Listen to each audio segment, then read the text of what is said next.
Hello, everybody, and welcome into another episode of the Fastball Sports Network. I am Frank. That is Mark. You know the drill. We're here, Mark. We're here for the horror show at Extreme Rules. Not a regular version of Extreme Rules. Nope. It's a horror show, and you know what? It might live up to the name one way or another. It's going to be the Seth and Ray match. That's going to be the horror show. It's going to explain how you have to win this match, Frank. Explain the stipulation. So all you have to do is simply remove your opponent's eye from his head. That's all you have to do. You know, we're going to jump into that and all of the matches at Extreme Rules. But first, I'd like to give a shout out to Mandy Rose. Happy birthday. Oh, she's on this shoulder. I'm never going to not do that. She's on this shoulder. Happy birthday to Mandy, the big 3-0. So that's the background today. Has she been on TV? I haven't seen her in so long. I think when Otis cashes in his Money in the Bank briefcase, we'll see more of Mandy, hopefully. So, but no, I haven't seen her a ton. It doesn't look like the beef between her and Sonya is over quite yet. At least they haven't let it go on Twitter. But why? Oh, they still tweet each other? Tweeting, Instagram. Sonya actually posted on the WWE's post to Mandy for like a happy birthday. Like they posted a bunch of pictures of her on Instagram. And Sonya actually said, wow, she's turning 30. Now I'm going to have to beat up an old woman. So clever there from Sonya. I guess she's younger than 30. We're going to hop right into the horror show at Extreme Rules. But I have a question for you, as I have posed to you at the beginning of each of these shows. So I'm going to let this sink in, and I'll get back to you at the end, all right? What do you got? So my question for today is, if you could change one booking decision at any point in time, meaning putting another person over or changing even like a Royal Rumble winner, something like that, what would you change and why would you change it? So we're going to say the same one probably. So should I try to be different or should you try to be different? I don't know if we're going to say the same one because I don't actually have one in mind right now. But All I'll tell you what, I'll think of two, and if you go with the one that I'm thinking of when I get at the end, I will. There's one clear answer that everyone says should have went differently. I am going to try and be different. I'll try and think of something different. So you can just do whatever you want to say. All right. But I'll give you a bunch of time to think about it and make sure that's actually the one, Yes, sir. All right. So let's get right into the horror show at Extreme Rules. And let's start with the SmackDown Tag Team Championship match. That would be The New Day, who are the current champs, versus Shinsuke Nakamura and Cesaro. And that is a tables match, which I think will be very entertaining. Yeah, no, it's going to be a really good match. Shinsuke and Cesaro are probably going to win. I think the WWE has a unique chance to really shake things up and change things up in this. And where we went into the last pay-per-view saying we thought we pretty much knew who was going to win most of the matches, and it pretty much did go by the book. I think this one is not so cut and dry. I could definitely see a world where the New Day retain, and I could definitely see a world where Shinsuke and Cesaro win the titles. I'm leaning towards Shinsuke and Cesaro right now. I think we've discussed it so many times, and it's just a cliche to say, but the New Day don't need these championships to make them relevant. And it'd be a nice rub for Cesaro and Nakamura. And if they lose, there's nowhere to go for them. So they kind of have to win. I would agree with you, or maybe some type of screwy finish. I know Xavier Woods is due back, so maybe run some interference from him sometime soon. But who knows? But I am hoping that Cesaro and Shinsuke win, and I'm going to lean that way. Agreed. All right. Let's move on then. Jeff Hardy versus Sheamus in the bar fight. Now, did this get moved to next Friday? Did I see that correctly? Or, again, as I always do, I'm on the CBS WWE section of their website, and they usually have a match card. I thought I got a notification saying that this match got moved to next Friday, but let's just talk about it like it is, and if not, this is our prediction for next Friday. Okay. What is happening in this bar fight? So it's going to be like one of their like big production things like they did with the Boneyard match, right? That's what we're thinking here. I think that there's going to be a few production matches in this one. And I think this is one of them. I mean, Jeff kind of has to lose again, right? See, I'm thinking he's going to win. Unless they're trying to beat him down so badly. This isn't his win, and build him. What'd you say? This isn't like his big win in a bar fight. Like this isn't like where Well, the metaphor here is that he's conquering two demons. He's conquering his in-ring demon, Sheamus, and his other demon, which I don't have to tell you about. We've talked about it enough. is that the So storyline? that's the metaphor. That's the storyline. That's what he told Miz and Morrison on Miz TV. So, listen, if it's not Jeff here, when is it going to be Jeff? That's my question. SummerSlam? So we're going to have him lose twice and then win the third? Yep. That seems like I don't know. If anything, I would have him win tonight, and then. I mean, he should have won at Backlash or whatever it was, and just had it end. I just don't think they're ready for him to do something else right now, so they need to stall for make this a series of possibly 3. So I'm going to take Jeff Hardy here in the bar fight. I'm going to say he conquers his demon in Sheamus and his other demons in the bar fight. I'll take Sheamus. All right. Moving on. We have the United States Championship match, Apollo Crews versus MVP. It's really weird that it's MVP and not Lashley. Well, Lashley's like supposed to be the main card guy, or the main title guy. So I understand this, and now Lashley's the muscle for MVP, and that it's a relationship where both men kind of make out. And I also think that if it was Lashley, he'd have to beat Apollo, and I don't think MVP does have to beat Apollo. So I think it actually works out nicely in that way. This feels like it's leading to Lashley taking the belt off of Apollo at SummerSlam. I don't know if they're going to get Lashley involved in this. I think that they see Lashley as more of a main eventer than a mid-carder, and especially on a Raw, which is a barren wasteland right now of main event superstars. I think that the plan would be to move him back up once the title is off of McIntyre. So I don't think that they're going to do that in the mid-card, but I'm regardless of what the future plans is, I'm taking Apollo here for Sunday. Oh, yeah, Apollo's he's definitely in this match. I'm just trying to think like a long-term plan. I think the long-term plan is Lashley beats Apollo. If that is the case, I think that would be a mistake for both Apollo and Lashley, but we'll have to see where they go from here. All right, moving on. Rey Mysterio versus Seth Rollins in an eye for an eye match. So this might close the show. It's very rare that a championship match doesn't close the show, and I'm trying to think. Actually, a horror show, yeah.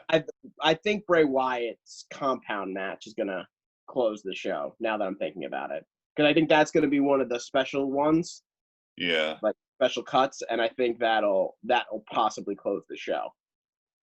But either way, what do you got for me? This whole feud has been a mess, in my opinion. I haven't been entertained by it at all. At least it's over now, right? until Dominic comes and hits Seth with a chair tomorrow after he took his other eye out of his face. I don't know. Seth has to win, right?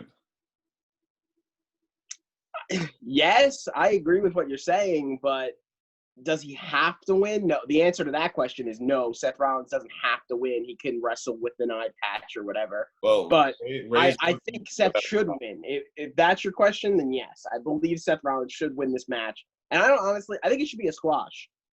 I think it won't be a squash. It won't be a squash, but I think it should be. I think Seth should just take his eye out with whatever they're going to use to take his eye out, you know? His bare hands. He's going to stick his bare hands in Ray's eye and pull it out. You think that's the finish? I don't know what the finish.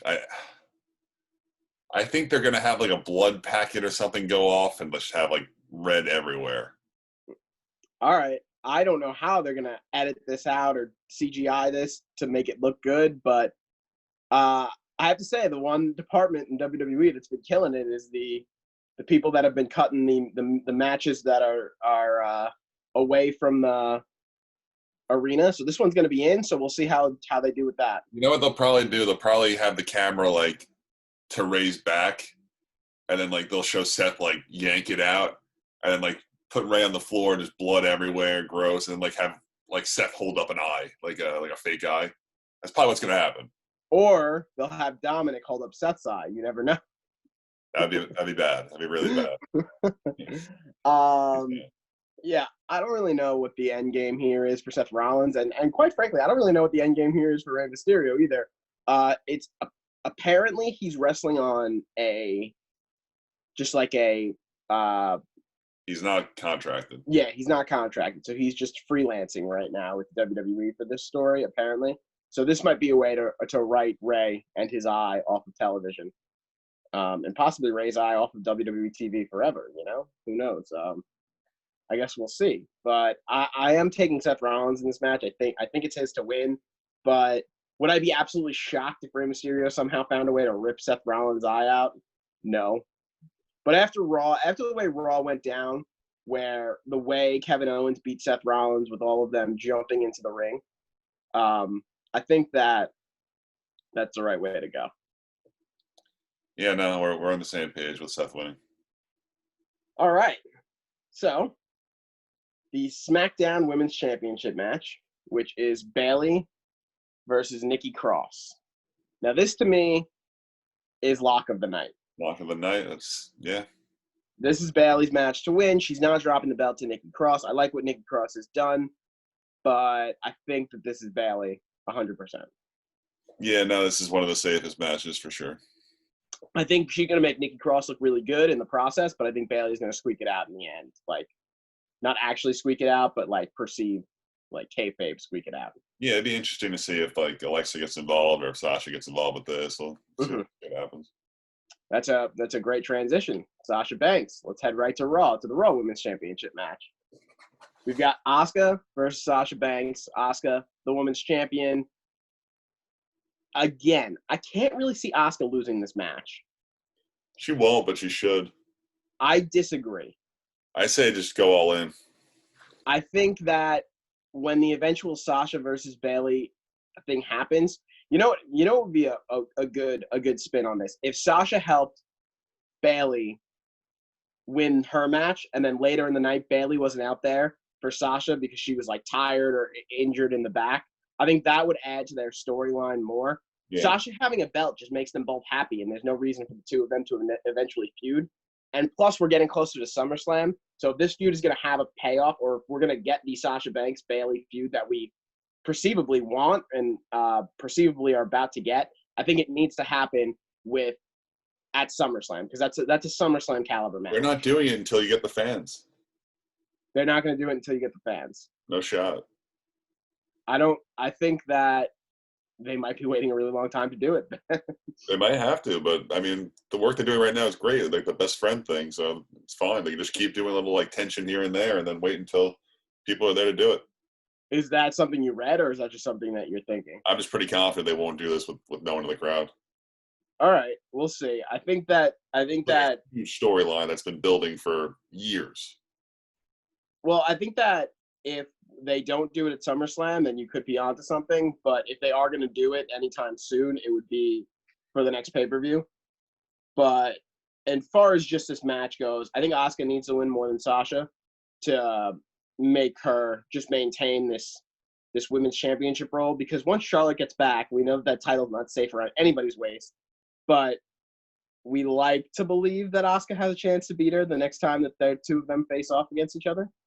Yeah, I mean, now Shayna's back too, and I doubt Bianca Belair matters. Like, they won't do anything with her, but still. Like, looks like she's going to be putting a tag team with clear match, Ruby Riott. You know, those two are birds of a feather, if you would. So that's an interesting booking decision. But yeah, I guess we'll see what happens with Asuka. Looks like she's got some challengers lined up for that Raw Women's Championship, which makes sense. She is a part of the Raw roster, and Sasha Banks is not. So it would also make sense in a few of that reasons. For sure. All right. We're going to keep rolling right through. This one, to me, very, very interesting. We've got Drew McIntyre versus Dolph Ziggler. And I think conventionally, at the beginning of this feud, everyone said this is going to be Drew McIntyre 100%. But I think WWE is actually going to put some thought into this one. You don't believe the story you're about to spew. I believe it. I believe it to a certain point. I think that it's just, if they want to keep Dolph Ziggler to be able to play this role, they need to do something big with him soon. So having him win this Dude, match. he beat Brock Lesnar at WrestleMania. He's not dropping the belt to it in a B pay-per-view to Dolph. But if you really want to make, listen, Drew's a superstar now, regardless. If he wins or loses this match, he's not hurt. Yeah, he is. No shot. He's still a superstar, but his credibility takes a hit 100%. No way. It does. No way. Dude, no way. He loses at the Extreme Show. If he loses in some type of like ladder match or something like that, again, Ziggler has yet to choose a stipulation as of right now. But if he were to win in some type of match, in some type of like grand fashion, and they both put it all on the line, I don't think Drew gets hurt here. He's dropping. Because you're setting, if that's what you're saying, then you're setting a precedent where it's like, okay, Drew McIntyre can lose to Roman Reigns, John Cena, or Brock Lesnar, and if not, he's just going to be hurt by this. No, I mean, they can build up a new star. They just don't do it. They can build new people up. They just opt not to. I don't know if you saw the tweets from The Rock, but he fully endorsed Dolph Ziggler as the new WWE Championship headed into Did he really? Sunday. Yes. So Dwayne is on board with Dolph Ziggler, which is probably one of the strangest endorsements. But hey, I agree with you, Dwayne. So I mean, like, dude, Dolph Ziggler's not. It's not the guy, and I get it's not just Roman and Cena and those three people. Like, if they want someone to matter, they can make someone matter. They just don't care about anyone else. Well, that's what I'm saying. Wouldn't this be a good opportunity to make us care about somebody else? But Dolph Ziggler's not that guy. Why not? Because he's not a new star that they should be building and giving that big win to. Well, what about what they did with Kofi? That was great. Why can't they do it in the heel version with Dolph Ziggler? Because it's mostly the same arc. No, Dolph Ziggler's had a little. He won a title, and it wasn't like a whole like. Dolph is basically the heel version of Kofi at this point in his career, in terms of being a little bit less than probably what he could be. So, I think first of all, I would commend Dolph Ziggler because he's done actually a really good job with this feud. I don't know if you've been watching along with the promos he's been cutting, but they have been excellent. No, I have. It's not. Come on, no. Like, it's just. This is the problem. You blame them for not making stars, but then when they have the opportunity Dolph's to do not the new guy that you make a star out of. But then who do you want it to be? Who's going to beat Drew McIntyre? There's countless guys that they have to put time and effort in and build up their credibility and make them matter. They just don't. Right now on Raw, there are a lot more baby faces than there are heels, or legitimate heels. I think giving the title to a heel like Dolph Ziggler would not be the worst idea. He beat Brock at WrestleMania. He beat Lashley. Who else did he beat? He beat someone else. He beat Brock, Lashley. He beat Big Show at WrestleMania too. After was there not another feud in there? He beat Seth Rollins the pay-per-view after. He beat Seth Rollins, Brock Lesnar, Bobby Lashley. You don't just drop the belt. It's not Dolph's win. I just think that they could easily just, send a shock to the night and just end with Dolph Ziggler holding the championship. It's not a good shock, though. It's not like wow, they did it. That's like oh, they actually did that. You're not unhappy that Dolph Ziggler's champion. I'm not. That's because then again, it's setting that precedent that then there's like 4 people total that we want as they should just did Lashley then if they were ready to take the belt off him. Well, that was almost a month and a half ago now, so this has extended this reign like decently long. You're not going to get me on this. Like, it's just. I don't know. The whole point. I do think these big runs. Say what you want to say. No, I was just going to say, I don't think McIntyre is going to drop the belt to Ziggler. I do think that it would be the smart booking decision for the long run. They could go into SummerSlam and possibly beyond that, and it could be like Dolph could have a nice little run as WWE champion. I was trying to remember if Drew's belt was blue or not. Just for me, the whole point with these long runs is the big win at the end is to make the star. I think they've done that, though. They have made the star. In Drew McIntyre? Yes, 100%. No, I know, but now, the person to go over him becomes even bigger. I mean, again, who on that Raw roster right now is deserving of that? Like, who are you taking in that Drew should match? hold the belt. Drew shouldn't drop it So he holds the belt until what? until someone becomes credible enough that should take the belt off of him. That feels like just until Brock Lesnar gets back. It could be Brock. It could be Roman. It could be someone from NXT. It could be Kevin Owens. They could do whatever they want. They just don't. They can do whatever they want. They just don't. It can make Kevin Owens matter tomorrow. They just don't give a shit about anyone. It's a problem. Well, I don't know if they don't give a shit, but I think the problem is they're having trouble building storylines that aren't revolved around titles. And again, Kevin Owens is a babyface. Drew McIntyre is a babyface. Kevin Owens is probably their number one babyface in the company that isn't holding a title right now. So it would be hard to put him in a program with another babyface.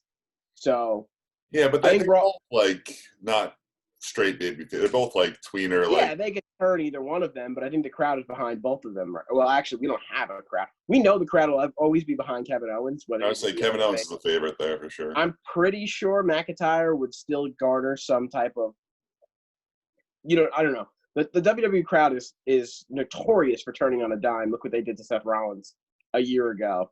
That's Adam Cole's win. That's not Dolph Ziggler's win. Adam Cole's win. Adam Cole still needs to sign a long-term contract with the WWE before they can give him that win. You don't know that he hasn't signed yet. Well, they said the contract isn't up yet. So maybe he has signed an extension straight through, but not. My guess is that they took that NXT championship off of him to start getting him into this role. But, different person runs NXT than runs WWE too. So you fear a little bit for Adam Cole. And not even a little bit.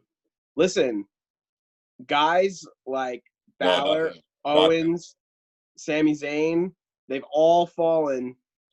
You want to tell me I got to worry about like Johnny Gargano? I'll be like, yeah, you're right. I have to worry about not Adam Cole. He's Johnny Gargano and Adam Cole are on the same level.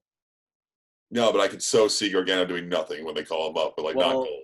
I couldn't see Finn Balor doing nothing, but then it happened.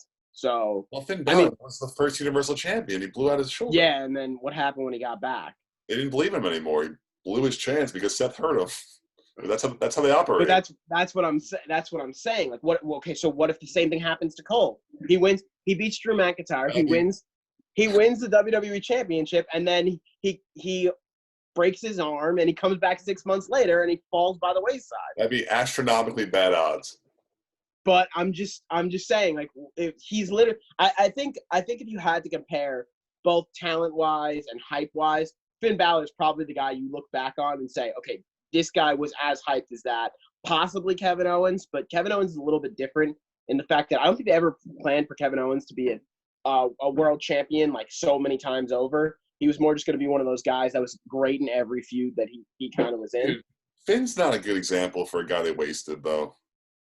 I mean, he's been more successful than other guys from NXT, but has he reached the potential that he could have? The answer is no. No, he got hurt and they didn't believe in him after that. But you talk about best wrestlers in the WWE and how they're being utilized. You've got Seth Rollins, who's constantly in and out of the main event, as he should be. You've got AJ Styles, who probably has held more titles in the last since he's gotten to WWE than anybody else.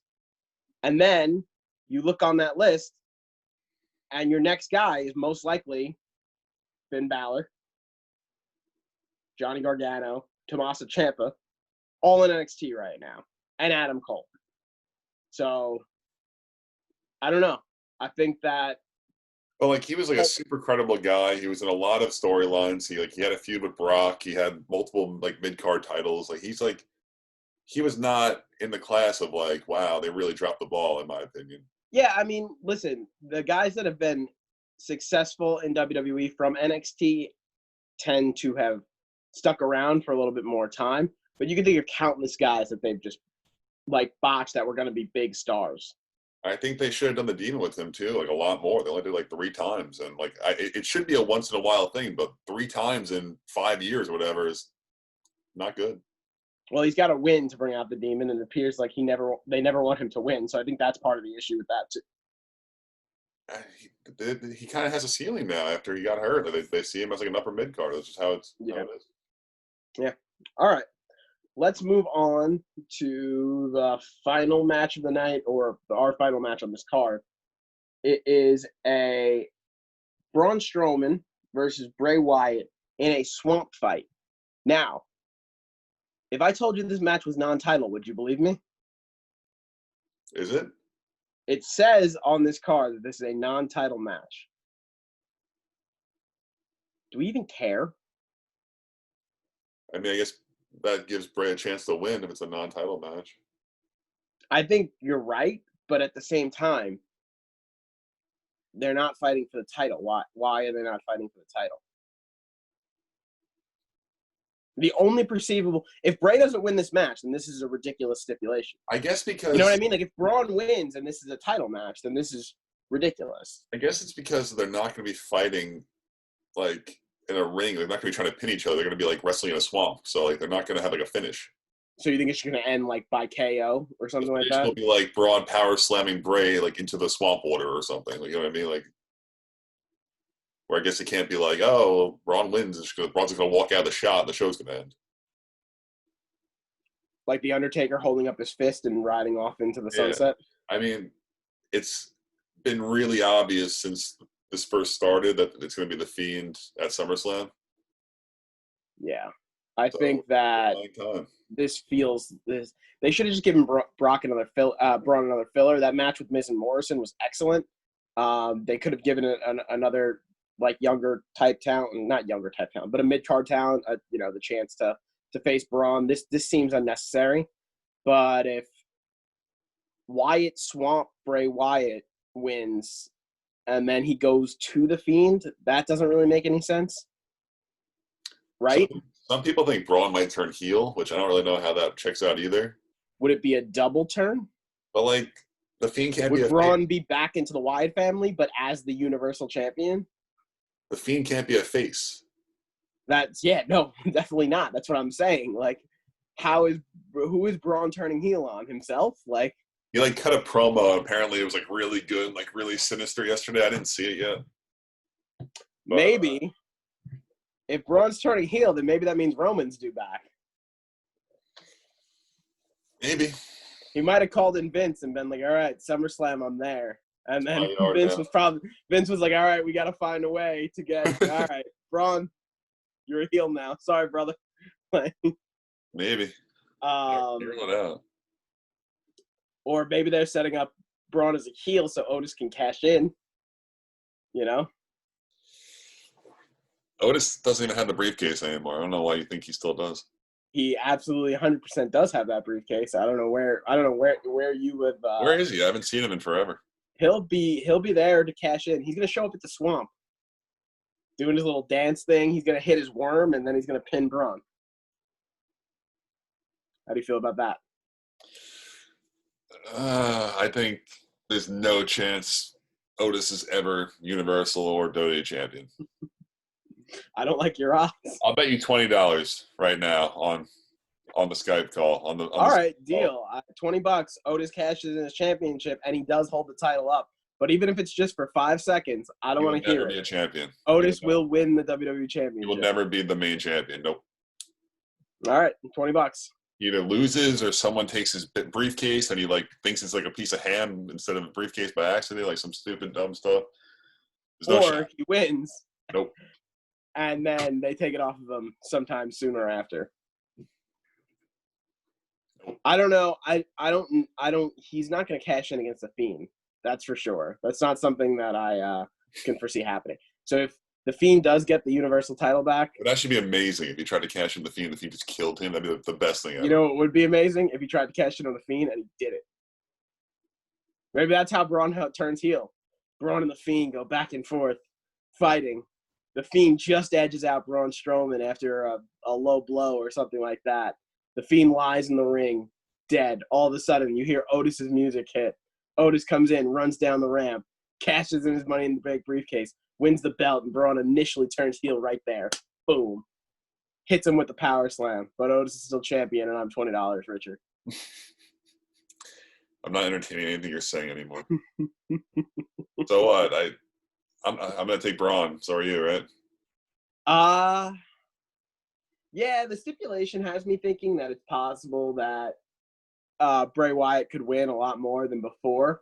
But I don't understand. What wouldn't make any sense to me is if Swamp Bray Wyatt won, and then he went back to the Fiend at SummerSlam, and that's so clearly the plan, like you said, that he's going to be the Fiend Bray Wyatt at SummerSlam, that it wouldn't make any sense to give, Swamp Bray Wyatt the win, and then revert him to Fiend. Like, it would be like, why? Why are you doing that? Like, if it ain't broke, don't fix it, Like, so it would be broken, and then they would, it has to be broken, and then they'll fix it with the Fiend. That's just my opinion. Although I have to say, he was Swamp Bray Wyatt, but he was still doing the Firefly Funhouse on Friday night. So that's cool. Bray's a guy like that could just play all those parts. He's like, he's almost like Mick Foley with all the different personas at this point. He's the kids' host, the kids' children's show host. He is the Swamp Demon. And then he's the Fiend. Like, he's got the three faces now. I don't think Mrs. Foley's baby boy that's not quite a bad comparison. That's not a bad comparison. But yeah, I don't know. I think that this will probably be a good match, but I actually care a lot less now that I know the title's not on the line.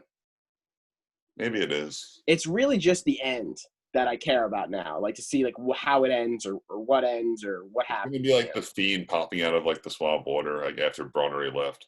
And then oh, I thought you were gonna say it was like the Fiend like popping out. No, then Cole and Graves are gonna be like, "Did you see what just happened?" It's like, "Yeah, we did."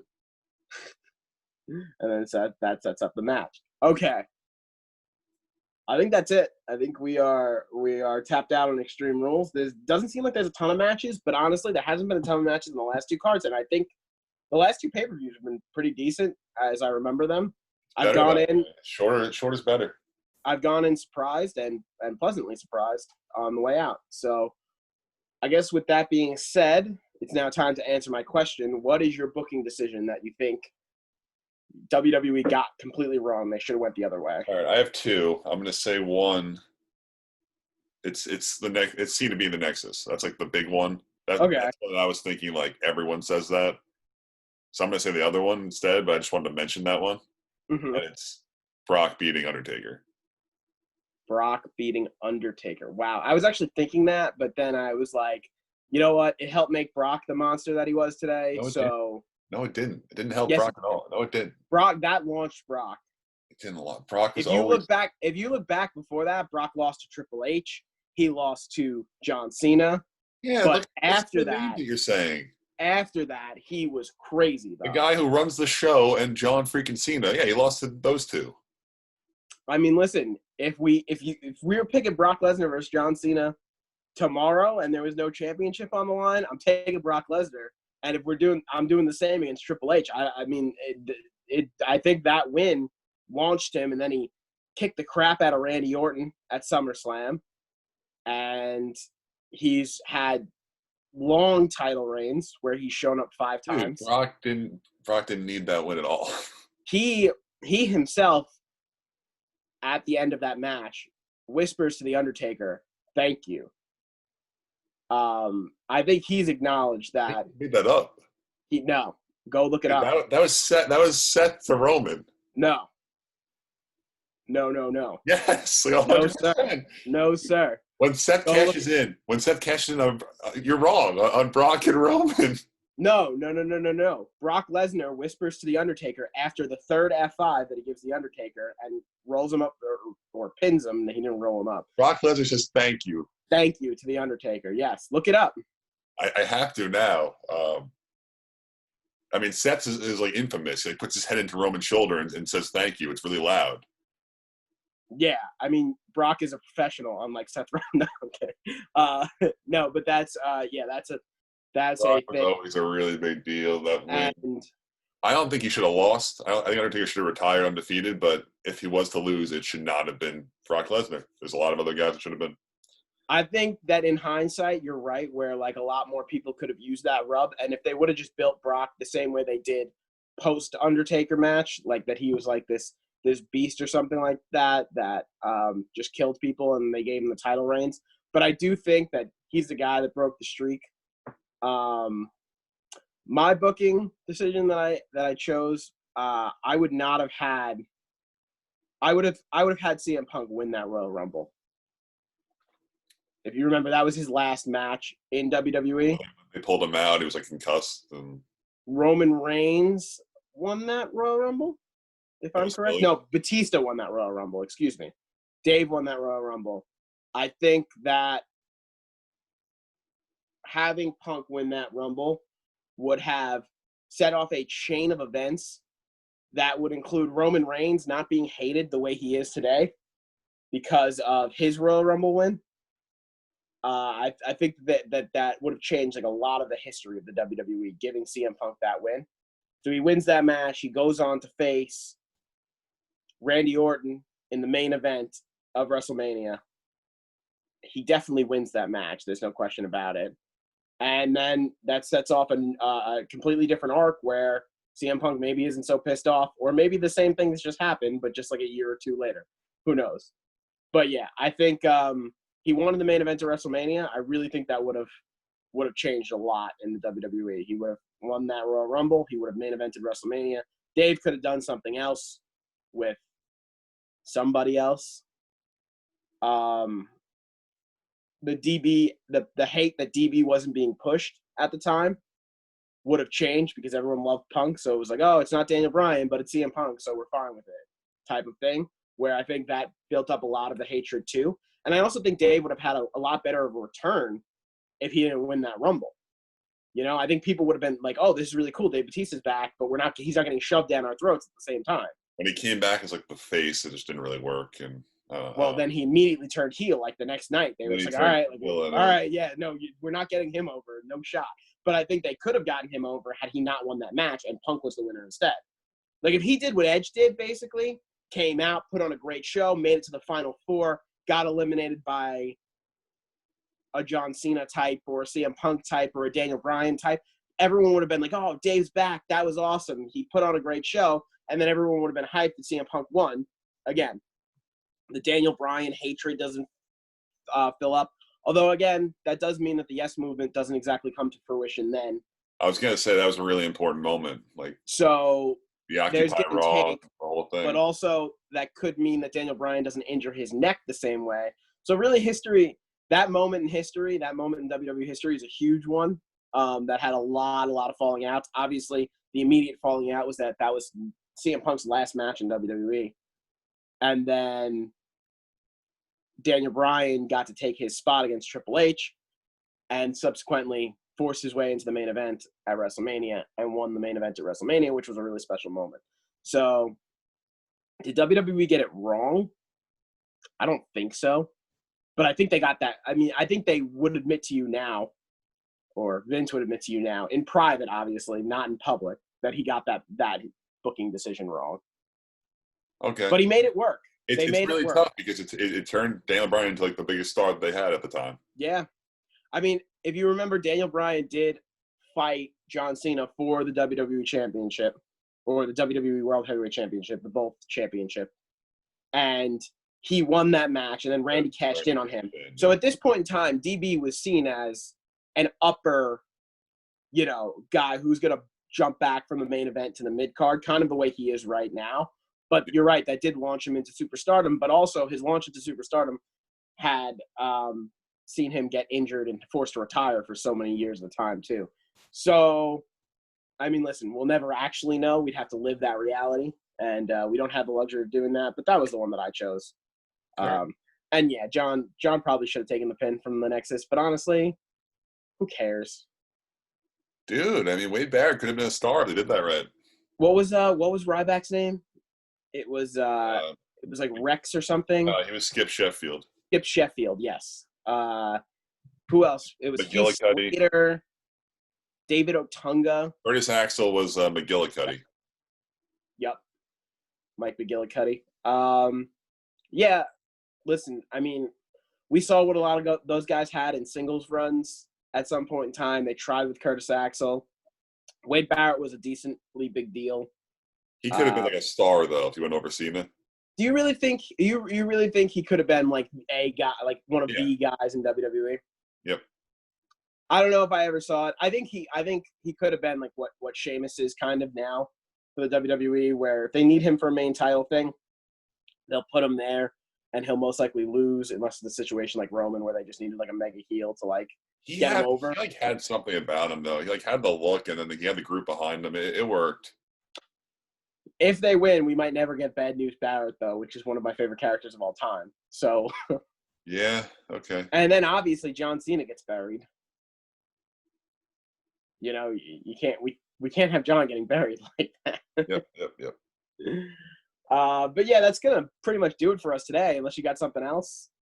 No, I think I'm good. Short card, but hopefully it's a good show. Short card, short show. Hopefully it'll be a good one. Anyway, thank you guys for listening. If you are so inclined, you can leave a like, comment your favorite or your missed booking by the WWE. What do you think should be changed? You can go as far back as you want, but me and Mark don't have knowledge past 2000. Mark, have we received any comments after I asked people to comment? No comments. It's gonna have to be me commenting on the videos. Someone has to do it. I think the floodgates will open when someone does it.